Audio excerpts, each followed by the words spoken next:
संजय देशमुख यांनी तुमची भेट घेतलेली आहे, काय चर्चा झाली? शेवटी काय असतं बघा, झालेला आघात, झालेलं दुःख हे सहन होण्याच्या पलीकडचं आहे. शेवटी ज्याला त्यालाच कळतं आपला भावाचा जीव गेल्यावर वेदना काय असते. बोलणं, दाटमुटीची काळजी केल्यासारखं हा भाग वेगळा असतो. ते दुःख वेदना त्यांना शब्दात व्यक्त करताच येत नाही. त्यांना कुठं मनच लागत नाहीये त्यांचं की या जगात भाऊ दिसत नाही. आणि शेवटी न्याय द्यायला सरकार उशीर करत आहे. आरोपी सापडायला 25, 30 दिवस लागायला लागले. शेवटी घालमेले एवढा मोठा दुःखाचा डोंगर कोसळलाय आणि घालमेल प्रचंड आहे. जीवन असून सुद्धा नसल्यासारखं झालेलं आहे त्या परिवारावरती. आणि हाच आघात सगळ्या मराठा समाजावरती, या राज्यातल्या जनतेवरती झाले. कारण इतकी क्रूर हत्या आतापर्यंत झालेलीच नाही. त्यामुळं ते चर्चेसाठी आलेत. आणखीन आम्ही चर्चा केली नाही. त्यांचं काय म्हणणं आहे काय नाही मी पूर्ण ऐकून घेणार आहे. माझा समाजालाही त्यांच्या भावना सगळ्या सांगणार आहे. आता आमची चर्चा झाल्याच्या नंतर आम्ही तुमच्याशी सविस्तर सांगू काय विषय काय नाही. त्यांना आता त्यांचा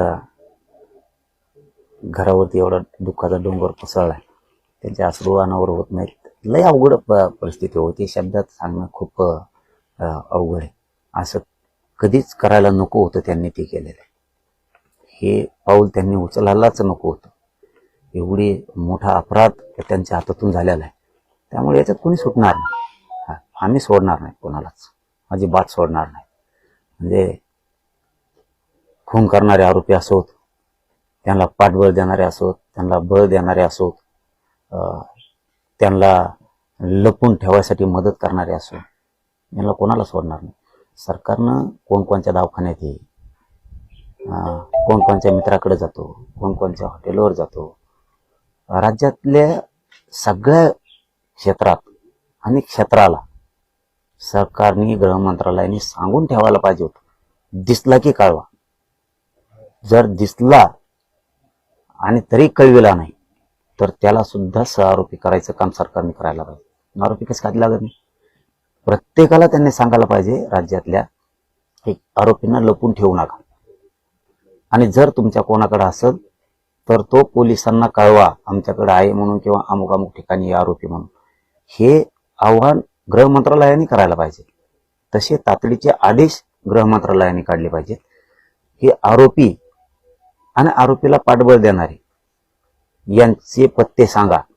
आणि जर कदाचित काही दिवसांना पोलिसांच्या आरोपी हाती लागले तर लपून ठेवणारे, मग ते हॉस्पिटलवाले असो, ते हॉटेलवाले असो, ते एखादे फार्म हाऊसवाले असो, किंवा एखादे मित्र असो, किंवा एखादा गावकरी असो, किंवा तो सामान्य माणूस असो, याला सुद्धा आम्ही सहआरोपी करून जेलमध्ये टाकू. असे कडक आदेश गृह मंत्रालयाने राज्यात द्यायला पाहिजे. सगळ्या क्षेत्रात, सगळ्या लोकांसाठी, पण आरोपी लपून ठेवणाऱ्यांसाठी हे पाऊल उचलणं गृह मंत्रालयाचं खूप गरजेचं आहे. आम्ही तर काय सोडणार नाही. हा मराठा समाज आणि राज्यातली जनता देशमुख कुटुंबियांच्या पाठीशी ठामपणाने, सरकारने बेमानी दगाफटका जरी केला तरी हा समाज सरकारला उठणील आणि संतोषबाईला न्याय द्यायची क्षमता आणि ताकद या जनतेत आहे. त्यामुळे कुटुंबाला आता आधाराची गरज आहे समाजाची. समाजाने त्यांना आधार द्यावा. सगळे त्यांच्या पाठीशी आहेत. आणि आम्ही देशमुख भाईला पण सांगितलं की आम्ही सगळे पाठीशी आहेत, तुम्ही काही काळजी करू नका. शेवटी सरकार जनता आहे. हे आपल्या भावाचा खुनाचा बदला घ्यायसाठी आपली मराठा समाज सक्षम आहे. तुम्ही काळजी करू नका. बरं, त्यांच्या समर्थनार्थ राज्यात ठिकठिकाणी ग्रामपंचायती बंद ठेवण्याचा निर्धार केला आहे, काय सांगा? कुणाच्या? संतोष देशमुखांच्या हत्येआधी त्यानंतर अनेक ठिकाणी ग्रामपंचायती आता बंद ठेवण्याचा निर्णय घेण्यात आला. मी पुन्हा तेच सांगतो की देशमुख कुटुंबीय एकटे नाही, हीच आधार देणं गरजेचं आहे. जसं की तुम्ही ग्रामपंचायतीचा विषय काढला, समाज खरोखरच पाठीशी. समाज सरकार किती दिवसात करते बघायला लागले. आणि एकदा जर समाजाला वाटलं सरकार दिशाभूल करतंय, गोड गोड बोलतंय आणि दिखाऊपणा करायला लागले, त्या दिवशी हे राज्य तुम्हाला बंद पडलेलं दिसेल. हो, हे राज्य त्या दिवशी बंद पडलेलं दिसेल. पूर्ण सुट्टी नाही. कारण तुम्ही काय गुंडगिरी करणारा पोसायला लागले काय? तुम्ही फरार आरोपीला पोसायला लागले काय? पळून जाण्यासाठी काय मदत करायला लागले की काय? या राज्यातल्या आणि राज्याच्या बाहेरच्या सगळ्या यंत्रणेला गृह मंत्रालयाने सांगितलं पाहिजे की यांच्या मुसक्या आवळ्यासाठी ज्यांनी ज्यांनी लपून ठेवलं नाही त्या आरोपींना कोणी कोणी मदत केली ह्याचे सुद्धा CDR काढून, त्यांचे कॉल रेकॉर्ड काढून त्यांना सुद्धा सहआरोपी करून 302 मध्ये घेतलं पाहिजे. 120 मध्ये घेतलं पाहिजे ब मध्ये आणि 302 मध्ये पण घेतलं पाहिजे. नुसते खंडणीपुरते ठेवता कामा नये. त्या खंडणीमुळं आमचा माणसाला यांनी मारून टाकले. त्यांना सुट्टी नाही. आणि समाज पाठीशी हे ग्रामपंचायतीच काय, तुम्ही बघा आता आणखी थोड्याच दिवसात पूर्ण राज्य ढवळून निघणार, पुऱ्या राज्यात आंदोलन सुरू होणार. आणि त्या दिवशीच आम्ही आवाहन पण केलंय, आजही पुन्हा करतो की या राज्यातल्या सगळ्या जनतेला आणि मराठा समाजाला विशेष करून सांगणं, आपण आपल्या जिल्ह्यात बैठका घ्या, कुणी कोणाची वाट बघू नका. पूर्ण राज्यात जिल्ह्यात हे लोन आंदोलनाचं पसरलं पाहिजे. सगळीकडे मोर्चे सुरू करा. आता परभणीच्या तारीख डिक्लेअर झाल्या, बऱ्याच जागेवरच्या तारखे डिक्लेअर व्हायला लागल्यात आणि सगळे लढतायत ना. आता बीडमधला विषय घेतला तरी सगळे लढतायत. ते पक्षाचे कोणते असू द्या. ते संदीप भैया क्षीरसागर पण लढताय, मला वाटतं ते प्रकाशदादा पण लढतायत, ते विजय शिव पण लढतायत, सुरेश अण्णा धसही लढतायत, खासदारही लढतायत, सगळेच लढतायत ना. सगळे पक्ष कोणी बघायला तयार नाही, त्यामुळे सगळेच लढतायत. ते तर आता ते संदीप क्षीरसागर तर काही जात बघायचंही काम नाही, काहीच नाही, लढतायत. आणि सगळ्यांनी लढावं असंच राज्यभरातल्या सगळ्याच आमदारांनी या कुटुंबाच्या पाठीशी उभं राहणं गरजेचं. आरोपीला तात्काळ अटक करावी यासाठी सरपंच संघटनेची मागणी आहे. 3 दिवस ग्रामपंचायती बंद ठेवण्यात आली. रास्त मागणी आहे. तुम्हाला अटक करायला जर ग्रामपंचायती बंद ठेवायची वेळ आली, काय सरकार आहे का काय? तुम्हाला न्यायच नाही द्यायचं ठरवलंय का? ही चुकीचा गैरसमज आहे तुमचा सरकार म्हणून, की आमच्याकडे आमके मंत्री आहेत, आमच्या सरकारमध्ये आहेत म्हणून आम्हाला ते करता येत नाही. तुमचा भाऊ असतात,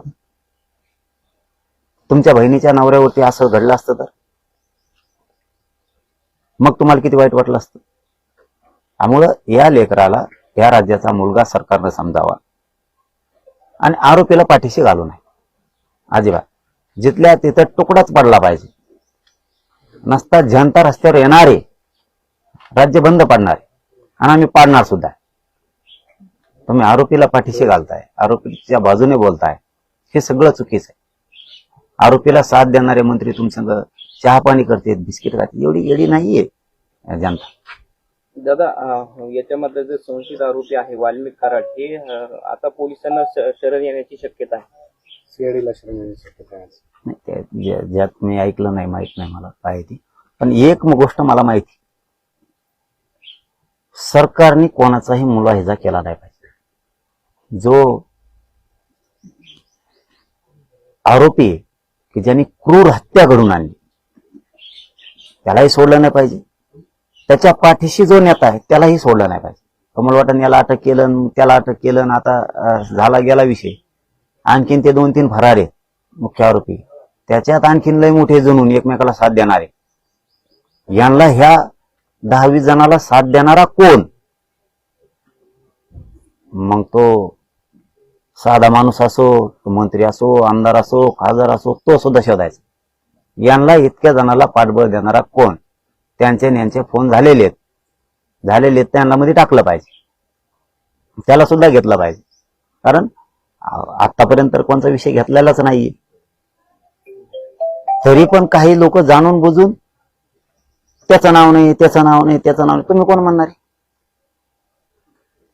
त्याचं नाव नाही म्हणणारे तुम्ही कोण? मदत करणारे सगळेचे सगळे याच्यात आले पाहिजेत.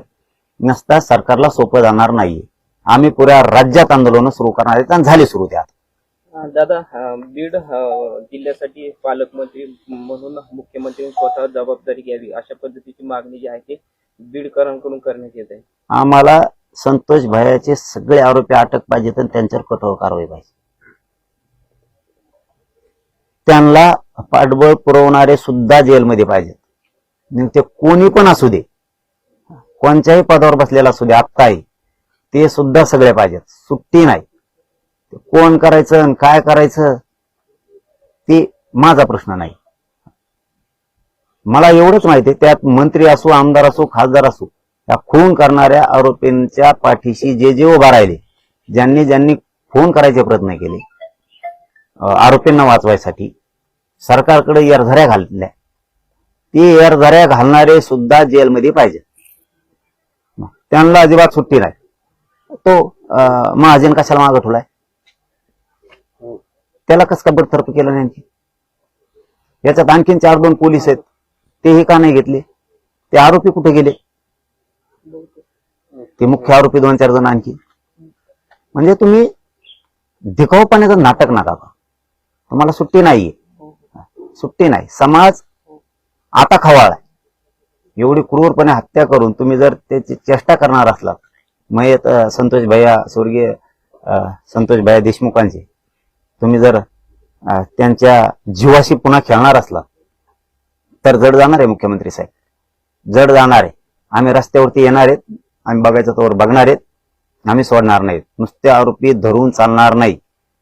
त्यांना मदत केलेले सुद्धा जेलमध्ये पाहिजेत आणि ही अपेक्षा मुख्यमंत्र्यांकडून आहे. आशापणे आणि ते पूर्ण करतील. आता त्यांना कधीच सुट्टी झाली नाही पाहिजे. ते पूर्ण अंडर ट्रायलच चालली पाहिजे. ती त्यांना कोणाला सुट्टी झाली नाही पाहिजे आणि त्यांना साथ देणारे सुद्धा जेलमध्ये आले पाहिजे. तो कितीही मोठा असो, तो राष्ट्रपती असला तरी मध्ये पाहिजे.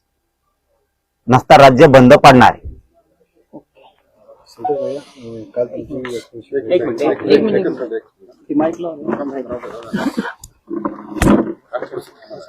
अरे खाली बसून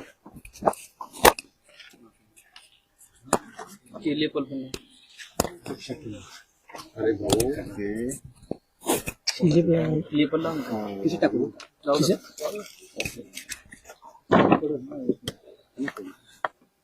संतोष भाई, काल तुमची एसपीची भेट झाली, काय चर्चा झाली, काय माहिती मिळाली तुम्हाला?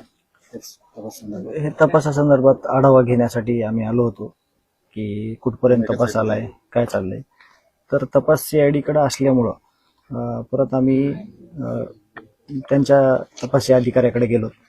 जास्त काही चर्चा झाली नाही त्यांच्यासोबत. ते बाकीचे तपास चालू होते, त्याच्यामुळं मग ते म्हणले तुम्हाला ज्यावेळेस वेळ भेटेल त्यावेळेस तुम्ही आमचे संपर्क करा किंवा आम्ही करू, मग आपण चर्चा करू. अंजली दमानिया यांनी सांगितलंय की 3 जणांची मर्डर झाली, पण त्याबद्दल अजून काही स्पष्टता येत नाहीये. मी त्या दिवशी तुमच्यापर्यंत काही माहिती पोहोचली? त्या दिवशी बोललो होतो, खात्री करण्याचं काम हे यंत्रणेचं आहे. आपण काय बोलणार त्याच्याविषयी? खात्री करून ते ठरवतील की ते कोण आहेत काय. दादा, पोलिसांचा जो तपास सुरू आहे त्या तपासावर तुम्ही समाधानी आहात? अजून तपास संपलेला नाही ना, तपास चालू आहे. आणि आता वाट बघतोय आम्ही 1-1 तासाची, 1-1 मिनिटाची की काय होतंय. आम्हाला अपेक्षा आहे की सर्व आरोपी अटक होऊन त्यांना शिक्षेसाठी म्हणजे शिक्षा व्हायला पाहिजे, आम्हाला न्याय भेटायला पाहिजे. त्या भूमिकेत आम्ही आहोत. दादा, वाल्मिक कराड जो आहे तो पोलिसांना आता शरण येण्याची शक्यता आहे, याच्याकडे तुम्ही कसं बघता? ते त्यांच्या तपासाचा भाग आहे. म्हणजे कसं येणार आहे, हे पकडणार आहेत का ते शरण येणार आहेत का, ते सगळं त्यांच्याकडे आहे.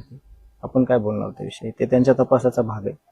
आज तुम्ही जरांगी पाटलांची भेट घेतलेली आहे, काय मागणी केली, काय सांगितलं? अजून दादांसोबत चर्चा नाही केली, आत्ताच आलोत आम्ही. आणि चर्चा काय हीच, भाऊ दादा थोडं मी दुःखात आहे. मला सगळे साथ देत आहेत, मला कुटुंबातल्या व्यक्ती सगळ्या 18 पगड जाते ना. देश विदेशातील प्रत्येक घडामोडींचे लाईव्ह अपडेट मिळवण्यासाठी आता साम टीव्हीच्या सर्व सोशल मीडिया प्लॅटफॉर्मला लाईक, फॉलो आणि सबस्क्राईब करा. तसंच सर्व नोटिफिकेशनसाठी बेल आयकॉन प्रेस करायला विसरू नका.